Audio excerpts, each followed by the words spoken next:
Art of Adventure. This is episode 201 with Brendan Leonard. The Art of Adventure is the podcast that helps you travel the world, run your business, and embark on an epic quest.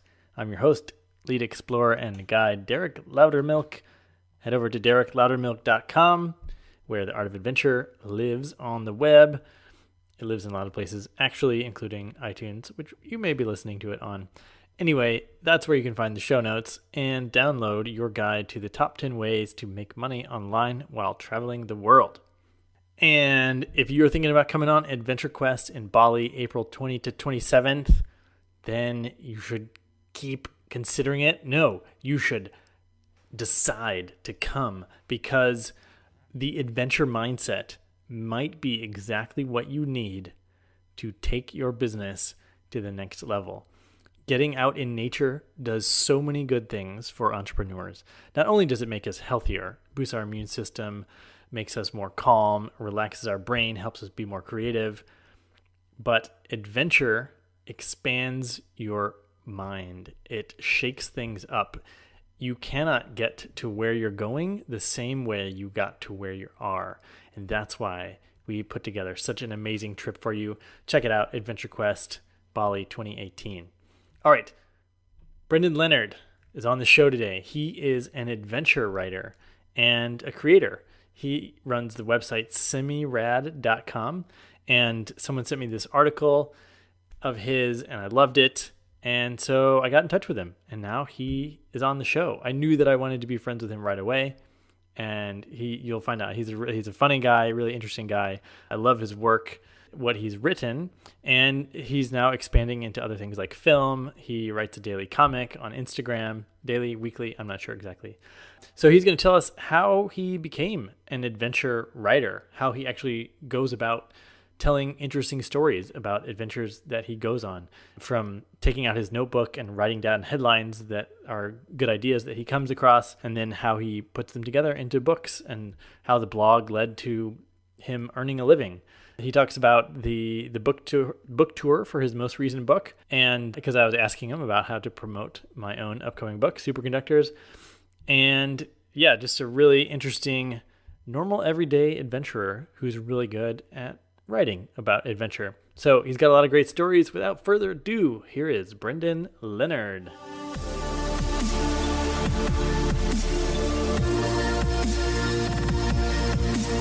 Welcome back to the Art of Adventure, and I am here today with Brendan Leonard. Welcome to the show.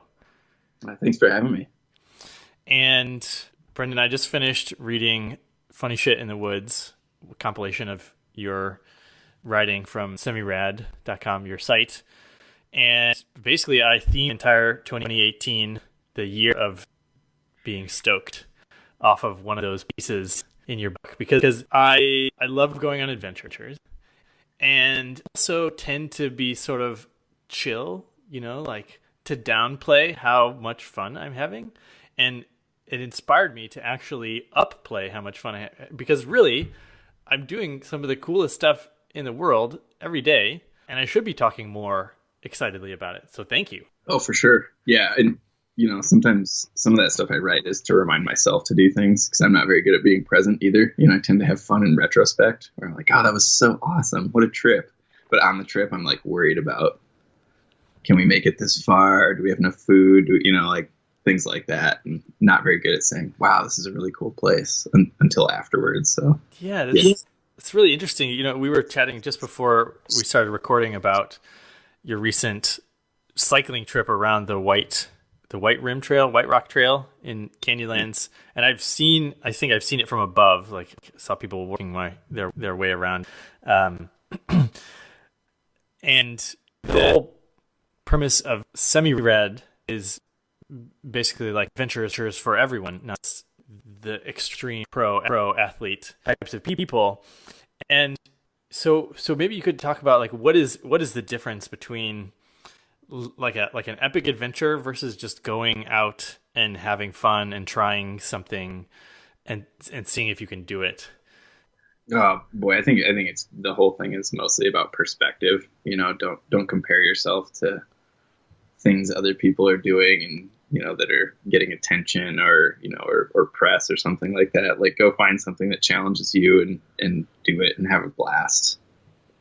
Because I don't, you start doing any of these sports and you realize you're not going to get that great at them. You're never going to be in a magazine, but there's a lot of people at the top who are very inspirational, having fun doing what they're doing. But, there's way more people, in the bottom 80% of quote unquote performing that are having a really great time doing things. So yeah, for me, it was about kind of that perspective.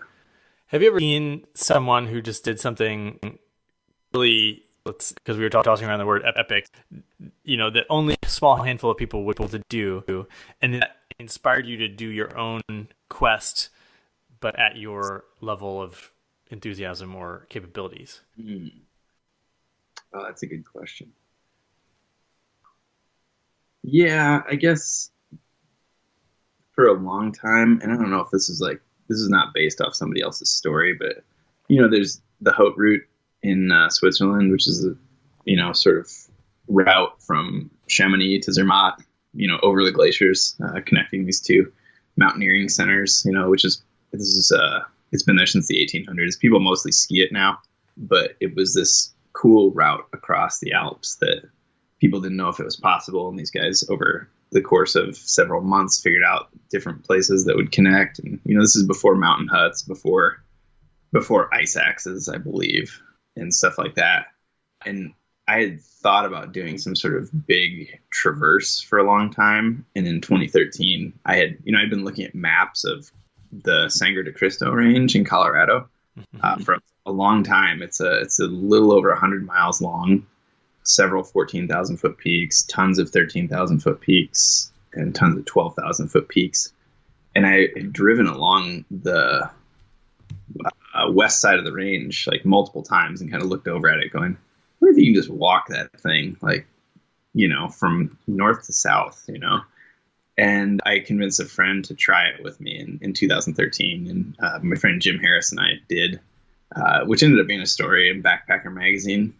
And it was probably one of the hardest things I've ever done up at that point in my life. We literally just walked out of the town of Salida from our friend's house and walked straight up into the mountains, and then tried to stay on the ridge as much as possible, which we would come down every night to sleep. And, because thunderstorms would roll in literally every single day at noon or 1 or 2 p.m. So we'd have to get up early, hike for a while, hike up to the ridge, and then hike over this. There's no trail, it's all tundra and rock. I can't remember how much, it's like 80% off trail or whatever. So we spent 10 days just walking the entire length of it. And we didn't stay completely on the top of the ridge the whole time. There's some pretty heady, fourth class terrain at spots. And then the last 3 days we were just entirely in a cloud. So we're soaked. It's raining every single day. And we just kind of were like, all right, we're not going to summit a 14er at the south end of the range to finish this trip. Let's just get out of here. We did, and it was one of the hardest things I've ever done. And I still think about it like, wow, I wonder if you could do that a little bit more, stick to the ridge a little bit more. You could definitely go lighter. A backpacker wanted me to carry a GPS to map the route, and I did. And I was like, I don't really use a GPS. If you can send me something that's pretty easy to use, that's great. And they're like, cool, here's this, whatever it was at the time. It goes through 2 AA batteries a day.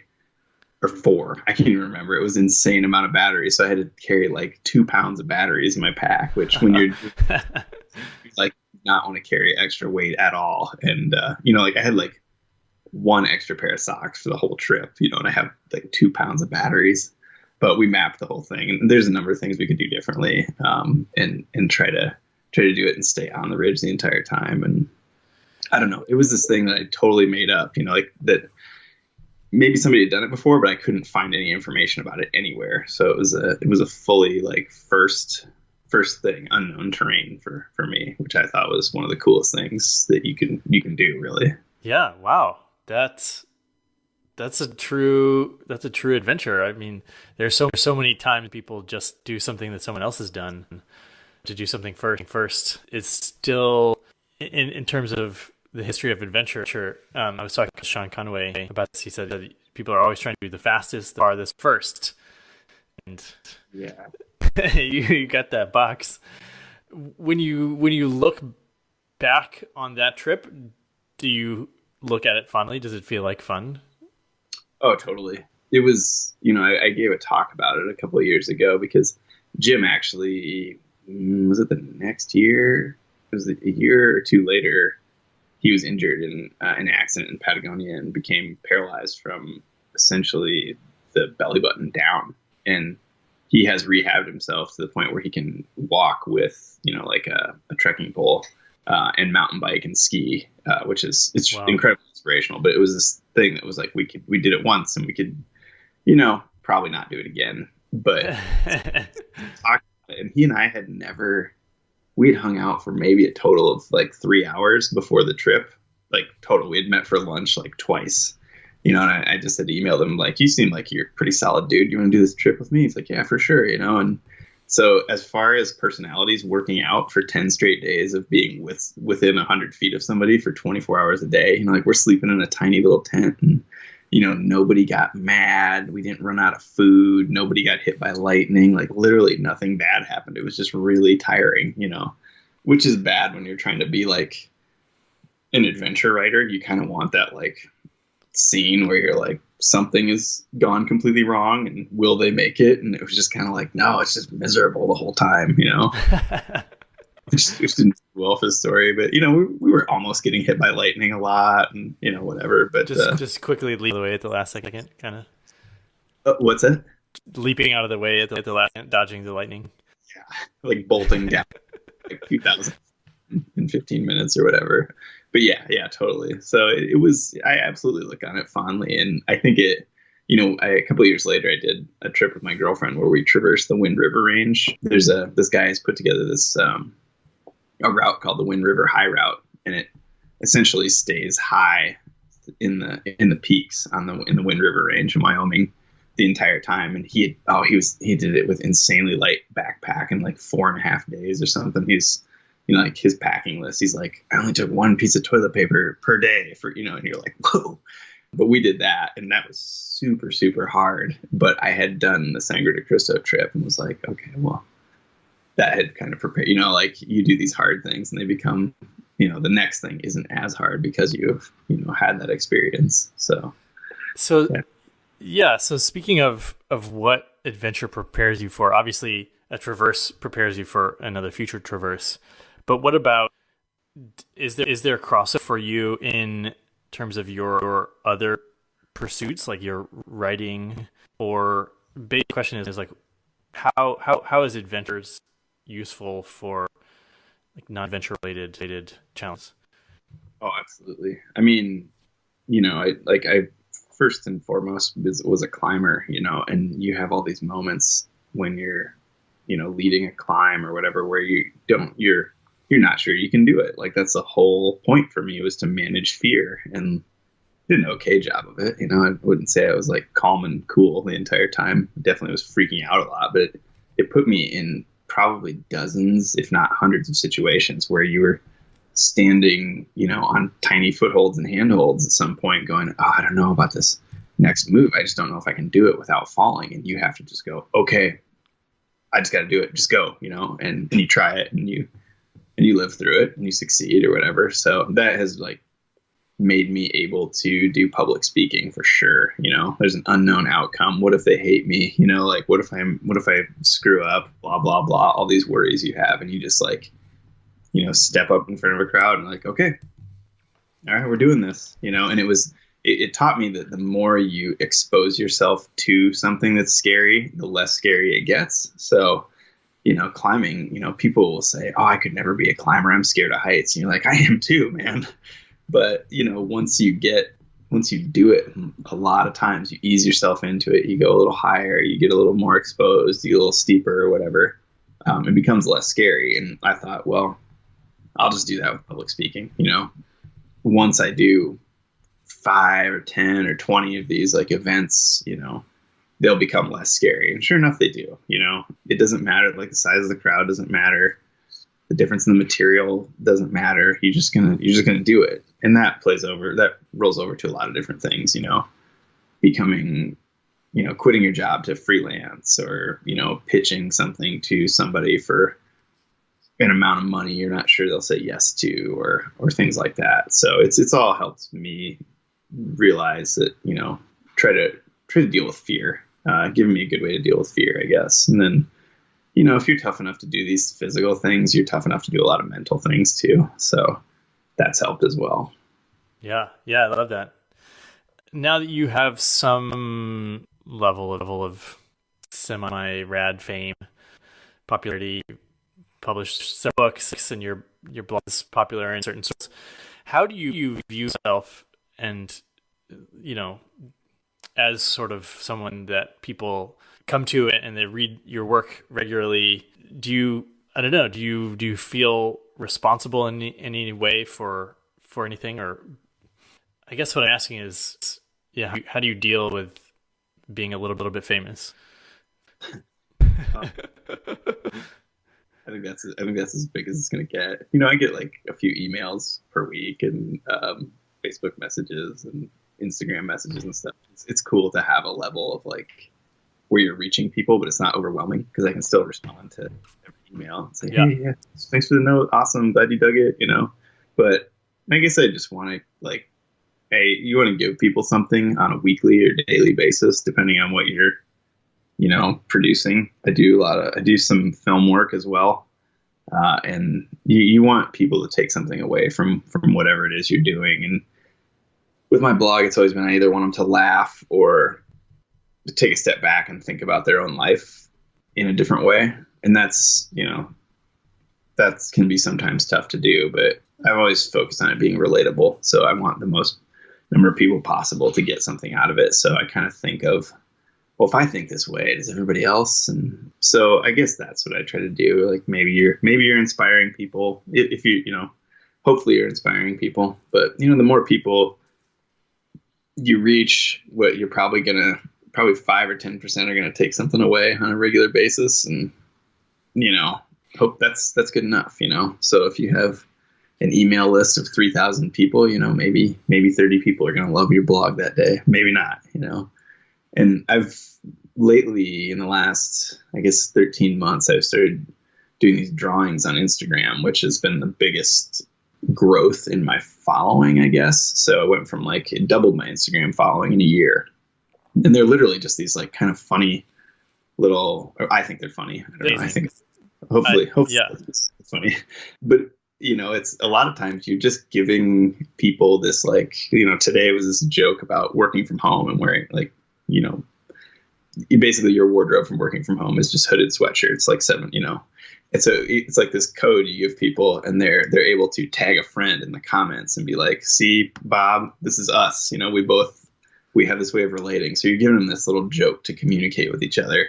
And so hopefully you're fostering a little bit more connection with people with these things you produce. People are emailing them to each other or tagging each other on social media and saying, you would like this, because I liked it. And, maybe you're giving them something to talk about, when they get a beer later after work, oh, did you see that blog today? Yeah, it was hilarious. Here's what I thought, So I guess that's what I hope happens. I'm not 100% sure what is happening, but. Well, so I first encountered you because my dad shared the 50 pieces of adventure advice article that you compiled. He's like, hey, check this out. And I was like, that's pretty awesome. I'm going to get in touch with Brendan. And then here we are. So that's really, it works. It totally works. Cool. When you think about creating a cartoon or a bookist, and you've got, this set of experiences, how do you actually think about translating something that you're observing to a piece? How do you say, if I want someone to have a takeaway, how might they have that takeaway? Yeah, I don't know. I have this kind of long list of ideas. I just use the notepad feature on my phone, to have if I have something that's kind of just a little kernel of that might turn into a blog someday, I kind of type basically what I think is the headline, into my notes notepad feature, and 70% of those never get made. But I had this idea bumping around for a long time about, and this has been in my phone for probably 8 months, about, the kind of the idea that you have to come from a sort of level of comfort in order to try to, embrace discomfort. Like you don't grow up in a violent, scary neighborhood in a city, and then turn into a rock climber. You don't escape living in a gang neighborhood and then go, skydiving a lot. That doesn't really happen very much. And, kind of this idea that most of us who are into adventure are kind of on second base. Like, let's, and it was just, because I grew up, my parents weren't rich by any means, but I could live in a van in my 30s. I could be like, oh, screw this. I'm quitting my job. I'm going to go live in a van and try to be a freelance writer. Like, I could do that because my parents still have an extra bedroom at their house. If things really go wrong for me and I run out of money, I can always run home to that. And there's a lot of people in the U.S. who don't have that.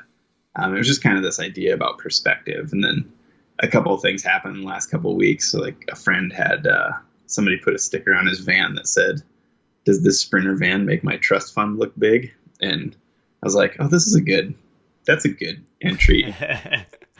Because he obviously doesn't have a trust fund. He works, and nobody bought that van for him.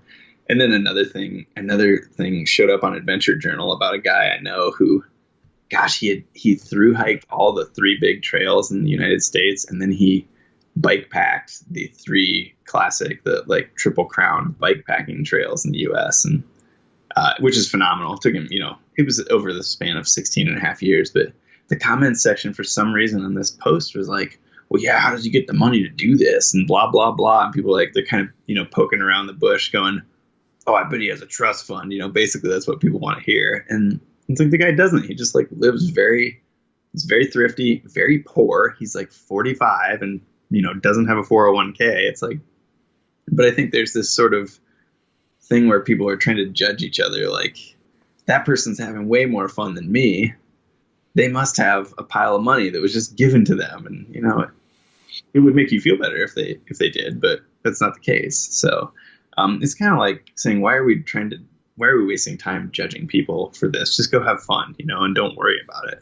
So that's kind of an example, I guess, where I've observed something and I'm like, well, let's not do this, let's this is not making anybody happy. If you're right, you're not happy. And if you're wrong, you're just wrong. And so that's a long example, of something like that.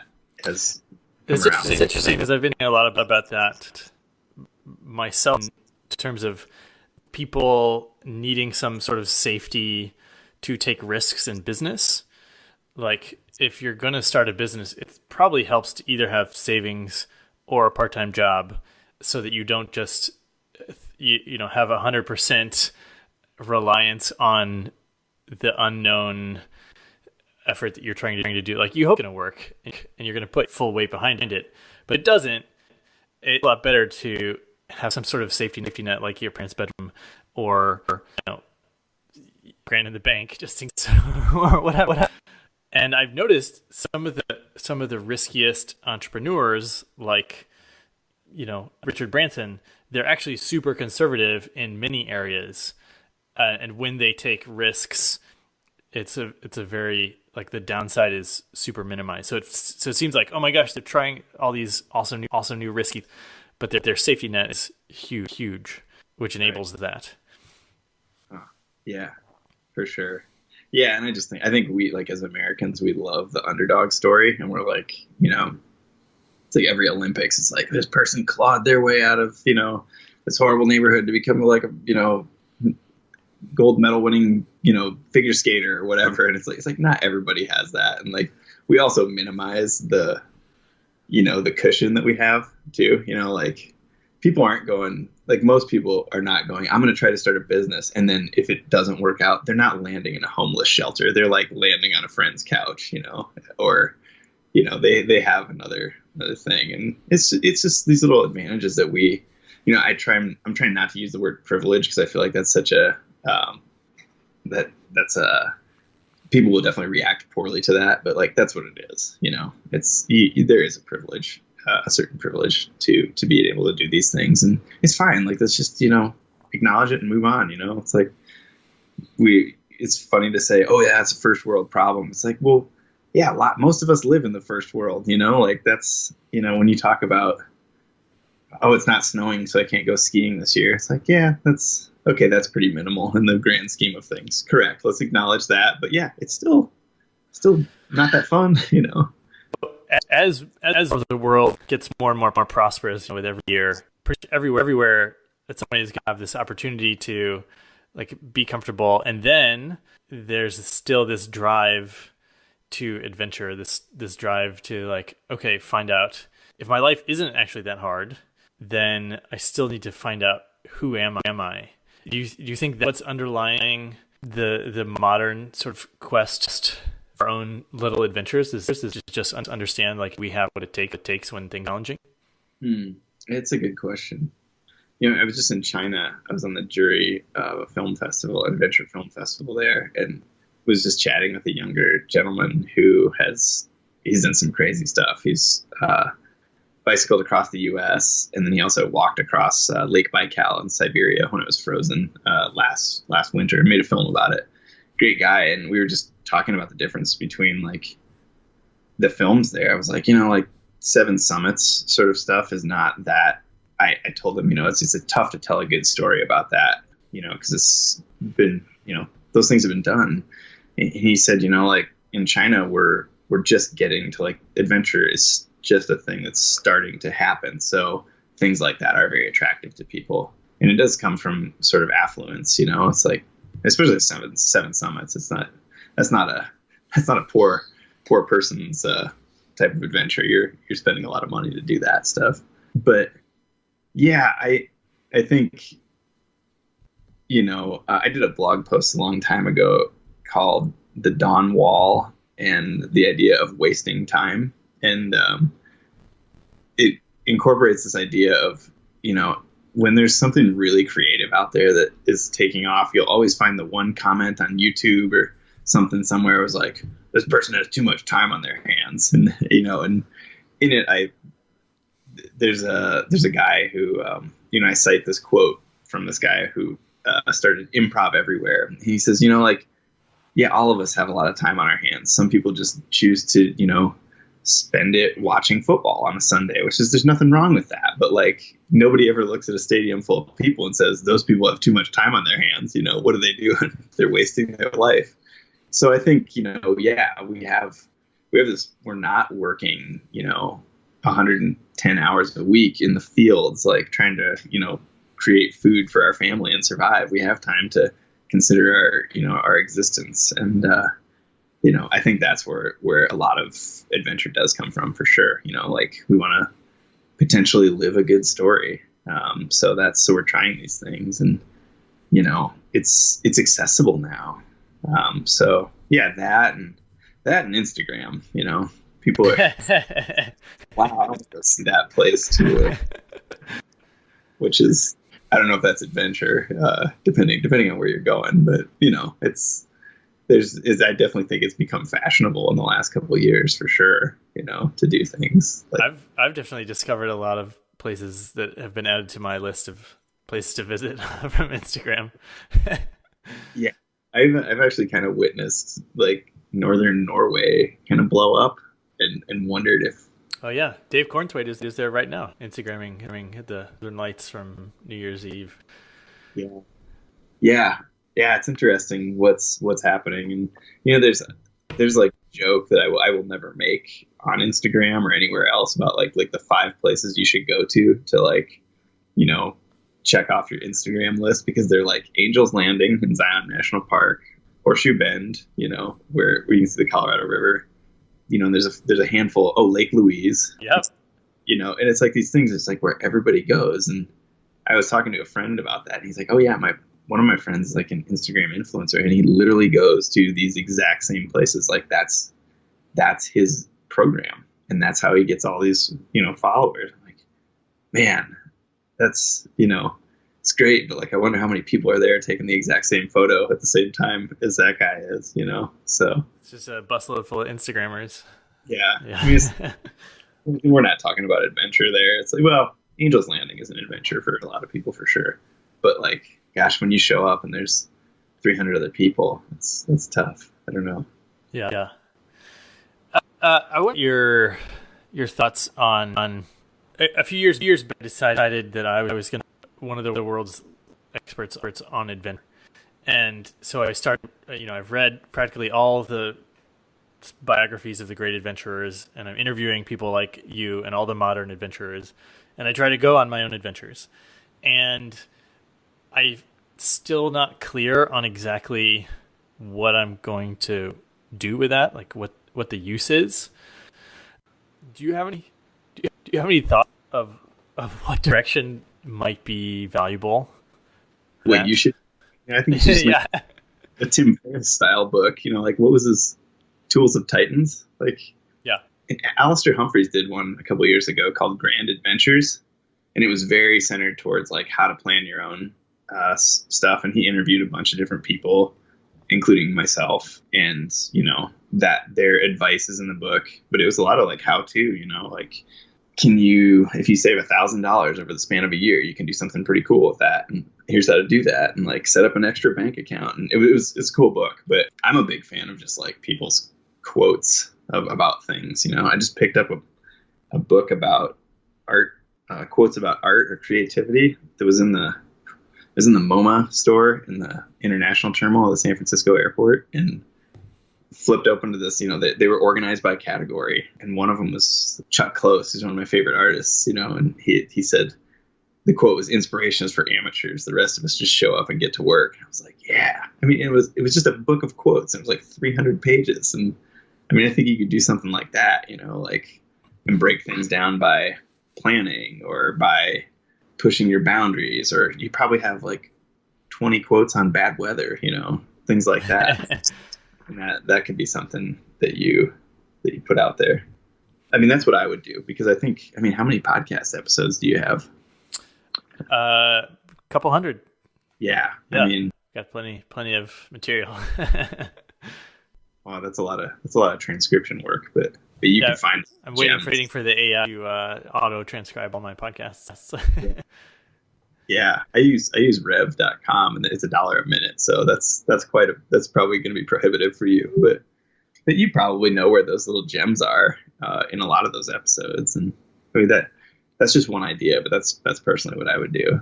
Cool. It's like that's what I was doing with that 52 pieces of adventure advice blog post. Yeah. I just didn't want anything to be like a paragraph long. I wanted it to be like a sentence or two, and I got some really great stuff out of that. So. That's one idea. You'd probably have, I bet there's 10 or 12 different categories you could break things down to. It's like Tim Ferriss would mine all his old content and create new content from that old content and then sell it to people. You know what I mean? It's like, yeah. And obviously you made a book with your blog posts. And so, yeah, I think that's great. It's interesting, like starting something without knowing the exact sort of usefulness of the outcome. I expect it to pay off, and I use a lot of. So I do business, and I use a lot of adventure themes and mindset ideas in my coaching, and that seems the best direct applicant right now. But I'm sure something useful out of it. Yeah, well, like when you have a book and you get public speaking gigs, you're like, well, okay, but you got to buy a copy of my book for everybody in the audience as well at a discount, but and then that becomes free advertising and whatnot. But that's one way to do it for sure. So I actually wanted to also ask you about how you did your. I know you did a book tour for 60 Meters to Anywhere, mm-hmm. and you did a lot of appearances in place to promote it. So I've got a book coming out in 2018 about business around the world, and how people can sort of take control of their career after they have to pivot or change direction or something like that. But just out of curiosity, how beneficial was the speaking tour, and did you drive around in your van and do it at bookstores? Do you have any thoughts on, is that a useful thing to think about? I would do book tour. Yeah, I would do less of it. It was I don't know I can't tell you the actual outcome as far as like book sales. I think it went okay. some days I had like, the worst events, I had like 20 people show up, or, and the best ones were like 200, depending on the venue. But you run the gamut. It's like totally humbling to like, okay, I'm showing up in this town. Hopefully people show up. And then there's like 15 people. The worst one was like the day after the election, the presidential election. I had to do a show in Silverthorne, Colorado. And it was like, I think there was like 11 people, and like 4 people actually worked at the store, and maybe I sold 1 copy of a book. And, it was this whole like hour-long talk I give, I'm like, oh my God, I'm really doing this. And nobody was in a good mood, and like, you just think to yourself, I just talked for an hour to sell 1 book, of which, I will make like 93 cents on the sale of that. Plus I drove an hour and a half here, and it's just like, you can't get into it. I'm friends with Kevin Fedarko, who wrote the Emerald Mile. And there's a story I interviewed him about for the Dirtbag Diaries podcast. And he was trying to get his book to sell, and he was doing all these events, and, it was a big publishing contract, but his publisher got in an argument with Barnes & Noble. So Barnes & Noble canceled selling his book. So there goes all the marketing budget. So he just was driving around in his truck going places. And I always forget the name I think it was in Wichita, Kansas or something like that. And he showed up, and he says, like, if you don't count the woman who owned the bookstore and my friend who came with me, I read that night to 1 person and 2 cats, and he went through it, the whole thing, and then he left, and, it was like, very grateful old lady. And he just like pulled over while driving away and just like started crying on his steering wheel. And so throughout the whole tour, I did like 50 some shows, and was just like, Kevin read to 2 cats. Kevin read to 2 cats, and that book became a New York Times bestseller. Mine did not, but you never know. Like, for me personally, I don't know the value of showing up in somebody's town and being there, and they get to meet you in person, and you get to chat for, a minute or 2, or, sometimes 10 minutes or whatever. I don't know the value of that afterwards. I don't know that might keep you in touch with them, and they might buy your next book, or, donate to your Patreon or something like that. And like, that's gotta help. But I could tell you, like, at the end of 9 months of that, I had a sinus infection for like 45 days and had to go through 2 rounds of antibiotics because I was traveling so much. And, I paid for a lot of the travel myself. So I can't say what happens long term. As far as book sales go, I'm not sure it was that. I think it's way better to get your book, mentioned in a periodical with a sizable circulation than it is to show up in a library in like Southwest Colorado and do a talk to like 18 people. So I think I overdid it for sure, but it's fun. It's always like almost every single time I did a show for that book tour, regardless if the thing was like the most lively audience I ever had or not, there would be somebody who came through the line to get a book signed and say, something that was like very affirming, even if it was just like, oh, I went through, substance abuse treatment too. I'm sober 5 years and I really love this book, or, whatever it was. It was really cool to connect with people for sure. Yeah. So it depends how much you want to be. I'm pretty much an extrovert, but that may have like broken me a little bit. Wow. Okay. That's really good to know. And in general, so it sounds like a meaningful trip and experience. And then, so there's like making money or making meaning. So I just want to ask about what is your overall business model? You probably have some sponsors. You talked about Patreon. You talked about book sales. How many different ways you earn an income, and which one is the most profitable business model? That would be a good idea, actually. Like developing one would be smart. No, I mean, I started out like I was working when I moved into my van in 2011. I was working for IBM as a marketing copywriter, and I kind of would, I had a lot of, I only had to work like 32 hours a week for them, and they weren't giving me a ton of work. So it was like I had all this extra time where I could try to pursue adventure writing. So I wrote for Adventure Journal. I started my own blog and tried to figure out ways to make that happen. And it's just been kind of this gradual way of making some money. and it's gotten better. I've gotten into film production, film stuff like that. Right now, I'm currently losing sleep over the biggest film budget I've ever managed, and whether or not we can have it done in time for, which we will. But it comes out February 12th, and we owe. It's an REI thing, so it's not like it's definitely gonna get out there, regardless if it's the absolute best thing possible or not. So we're working to make it the best thing possible. And I wake up about 3 a.m. every single night going, oh my gosh, are we doing the right thing? So yeah, I create things, and the model for me has always been make it for free and see what happens. And eventually it'll pay, which is what happened with my blog. I did that for just under 2 years and got Outdoor Research sponsored it for enough money that it made it worthwhile for me at the time. And they have been there every year since 2013. So this will be, six years of them sponsoring the blog. And if they didn't sponsor it, it wouldn't exist, But that said, I've always tried to like pitch it to other companies and say, look, you guys, this is like whatever it is, like 1.2 million page views a year. I think it has a pretty strong brand in the outdoor industry. Let's put your logo on it and talk about, and people just like, they can't understand the value of that for some reason, or I'm bad at communicating it or whatever.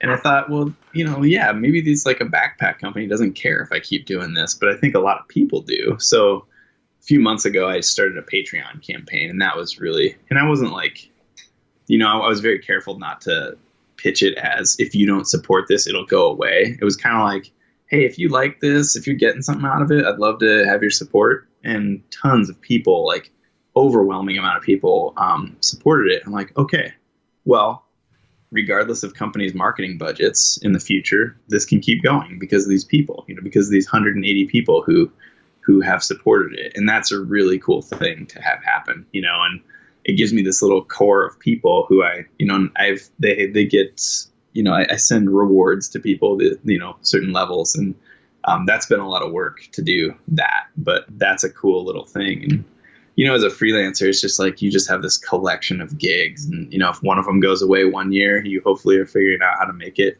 the next year. And mine is just like, I don't really do well with accounting. So some of it is like book sales, some of it's ads on the blog. A lot of it is just extra work I pick up throughout the year. Film production, what else? T-shirt sales. I started designing T-shirts. I'm just like, people like these little drawings I do. Maybe they like to buy T-shirts, and that's worked out well.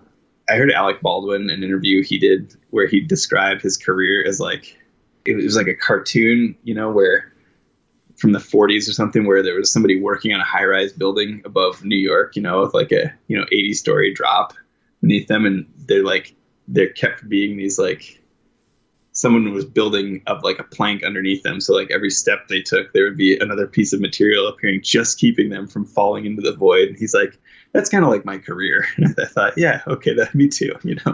Like at some point, maybe I'll run out of the planks and just have to get a real job. But, you learn a ton about marketing. You learn a ton about sales, social media, all this stuff by doing your own thing. And like, you don't have to ask people for permission. Like, hey boss, should we try this thing next month or next year? And like, I always want to create things, and like the next one will hopefully, somebody I was talking to said, wow, you've written a lot of books, and I'm like, yeah, hopefully one of them will take off one of these days and I won't have to work so hard, but if you have 5 or 6 books out there and people buy 5 or 6 of them per month, you're like paying your cell phone bill with that money. So I'm always working on the next idea. Like, that book, Funny Shit in the Woods, is now like, I think it's 4 years old.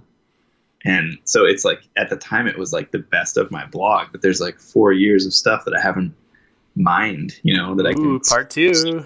Yeah, exactly. I'm just going to update it and like take that one off the market. So as soon as I get time, but maybe next fall or this fall, that's a thing where it's like not going to like take off, and like, I would self-publish it, and maybe if it sells a few hundred, a couple thousand copies over the span of a couple years, that's a cool thing. So, that would be good. But it's all these little things, you're not really.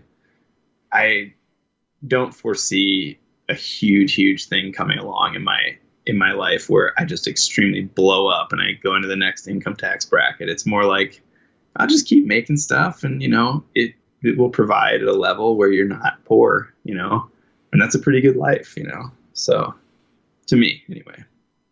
Yeah, I love that. It sounds in some ways very tiring, and in some ways very liberating to just create the stuff you want to make and trust that it will give you the lifestyle you want. Yeah.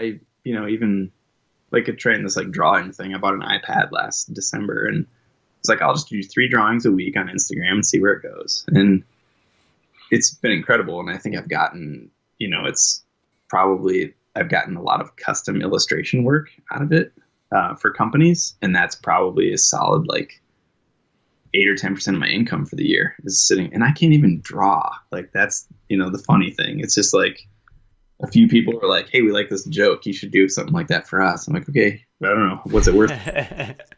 So, but it's this way of putting things out for free, and like somebody noticed, and yeah, like, why don't you do it for us? Okay, great. So I kind of believe, I guess I believe in that, if you put out quality stuff at some point, it will make you money. And, yeah, I'm not going to go to the New York Times bestseller list, but whatever, if you reach a few people, that's cool. That's a pretty good life. Awesome. Brendan, I've got a couple of questions left that I ask all of my guests. But first I wanted to just see if there's anything that we hadn't talked about that you think is important for listeners to know. Oh, I mean, I don't know that anything is important for people to know about me. So I'll just defer to you. I'll defer to your questions. Thanks. Yeah. So first is if you change or add anything to the world, what do you wish for the world to have?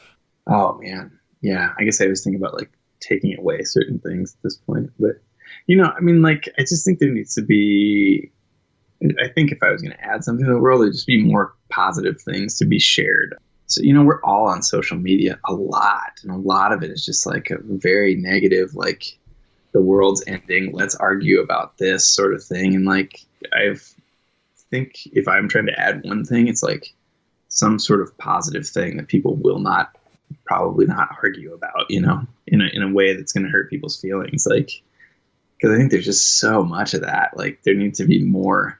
I would add more people doing that same thing. Like let's do positive things, or at least optimistic things, because we all fall into it. You're like, why am I so depressed? And you're like, oh, I've spent an hour and a half on Facebook and Twitter, reading the news and like nuclear annihilation and politicians I disagree with and all this stuff. And like, well, okay, how can we positively impact the world instead of, falling into this like sort of despair?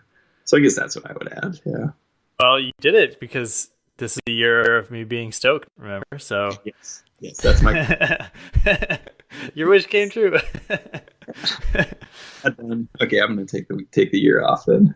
Good. You deserve it. Final question is what is your definition of adventure? Yeah, I feel like I've been asked that before, and I can't remember exactly. I mean, to me, it's pushing your own personal comfort level, like, and growing in some way. I think about, I'm always expanding this sort of, the biggest thing you've ever done.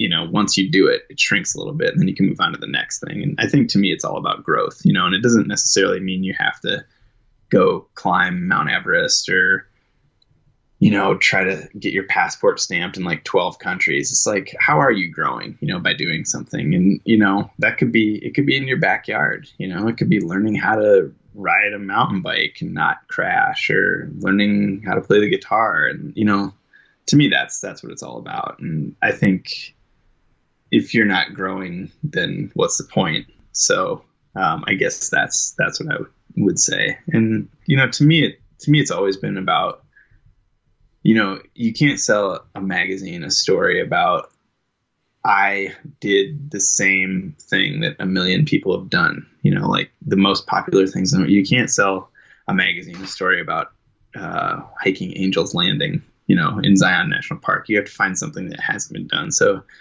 finding new angles or new terrain or new something has been very interesting for me. Like it's a way of being creative in your plans.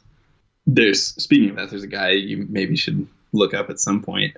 If for the podcast, his name is Luke Mel, and he's MEHL, and he does these fantastic like multi-sport sort of link up things in Alaska and in other countries as well. But it'll be like pack raft in to land, ski to the base of Mount Logan, climb Mount Logan, descend other side, ski out, pack raft back to civilization, like these massive traverses. And he's like just this cool professor guy he's like the University of Alaska at Fairbanks, who just creates these ideas. And like his whole thing is like that his adventure is art, and he's just a guy looking at maps going, how can we do this? How can we put this whole thing together? And I find that really inspiring in a way. I've never done anything to that scale, but it's not like he's not doing these big news things like he was the first person to blah, blah, blah, or the fastest person to this. It was just like, let's go do something cool and see how it turns out. That this is something cool. Let's see. Turns out. Yeah. Wow. So simple. Well, Brendan, I want to acknowledge you for just creating so much great stuff that people connect with, and however that inspires or helps people. Obviously, you're reaching a lot of people because you reached me. So please keep going. Love that you're doing the work you're doing. Thank you. Yeah, I will. I don't want to have to get a real job right now. So. And it's the best place for people to find you in.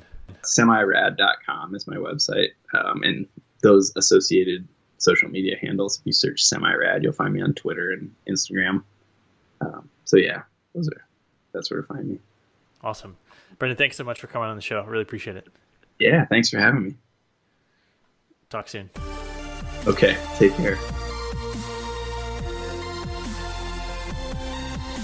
All right, thank you, Brendan. That was a great episode. Adventure is art. If you enjoyed the episode, I'm sure he would love to hear from you, and go check out his work. So connect with him via Instagram, Twitter, email, however you like, and tell him what you learned, what you appreciated about him from coming on the podcast. And just like you can't sell a magazine doing something that's been done before, you can't run a life-changing business without doing something completely new. And that's what Adventure Quest is all about. You wondered where that was going, didn't you? Yes. If you want to do something that's never been done before in business and in life, Adventure Quest is how you get started. Come to Bali. Let me take care of you. Let me take you on an adventure. Let me take you to my favorite secret spots. Let me get you outside of your comfort zone, because you got to get comfortable with that. And it's going to be super rad. April 20 to 27th in Bali. That's coming right up. So get your spot now. All right. Thanks so much for listening today, guys. Now it's your turn to go out there and be adventurous.